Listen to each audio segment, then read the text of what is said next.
Overall NDA হিসাবে 80+ all Assam 80+। Exit পল নহয়, আপোনালোকৰ যেনিবা বহুত চেনেলে বা বহুত গাৰ্জেনসকলে বহুত নিজৰ অপিনিয়ন মতামত দি আছে, যিখিনি ছাৰ্ভে কৰি পেলাই পাইছে। ইহঁতে কি ধৰণৰ ছাৰ্ভে কৰিছে ইহঁতৰ কথা। আমাৰ বিপিএফৰ ছাৰ্ভে মতে আমি হাৰা নাই, আমি জিকিছে। তো 4 তাৰিখত চাওক আমি জিকিছে না হাৰিছে 4 তাৰিখতে। কিন্তু আমাৰ বিপিএফ দলৰ ছাৰ্ভে মতে 15টা বাছ। মন্ত্ৰী ডাঙৰ কথা নহয়, আমাৰ কথাটো হ'ল বিটিচিটো কেনেকৈ ষ্ট্ৰেংথেন কৰিব লাগে, সেইটো নজৰ দি পেলাই ইয়াৰ ওপৰতহে গুৰুত্ব দি পেলাই আমি আলোচনা কৰিম আসাম গভৰ্ণমেণ্টৰ লগত বা দিছপুৰৰ লগত বা দিল্লীৰ লগত। মন্ত্ৰী সেকেন্ডাৰী, প্ৰথম স্থান পাব চৰকাৰ হোৱাৰ পিছত এই বিটিচিটো আমি কেনেকৈ ষ্ট্ৰেংথেন কৰিম। আগৰ নিচিনা বিৰাট পাৱাৰফুল বিটিচি আমি বনাব খুজি আছোঁ, সেইটোৱে মেইন। ইয়াৰ ওপৰতহে আমি কাম কৰিব।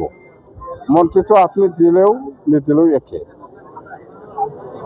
এই মন্ত্ৰী ডাঙৰ কথা নহয়, বিটিচিটো ষ্ট্ৰেংথেন কৰাটোৱে আচল আমাৰ দলৰ সেইটোৱে আলোচনা কৰিছে। মন্ত্ৰী ডাঙৰ কথা নহয়, মন্ত্ৰীটো দিলে ল'ম নিদিলেও নাই, কিন্তু বিটিচিটো আচল। বিটিচিটো আগৰ নিচিনা ষ্ট্ৰেংথেন কৰিব লাগে, এইটোৱে মেইন এজেণ্ডা হিচাপে। অভাৰঅল খুব ভাল 15টা সমষ্টিও। খালি পৰ্বতজৰা, বিজনী আৰু তামোলপুৰ এই 3টা সমষ্টিৰ ডিফাৰেঞ্চটো কম হৈছে। জিকাটো জিকিছে, কিন্তু বেলেগ সমষ্টিৰ নিচিনা ডিফাৰেঞ্চটো 20,000 25,000 এনেকুৱা ডিফাৰেঞ্চ দেখা নাই। তামোলপুৰ, বিজনী আৰু পৰ্বতজৰাটো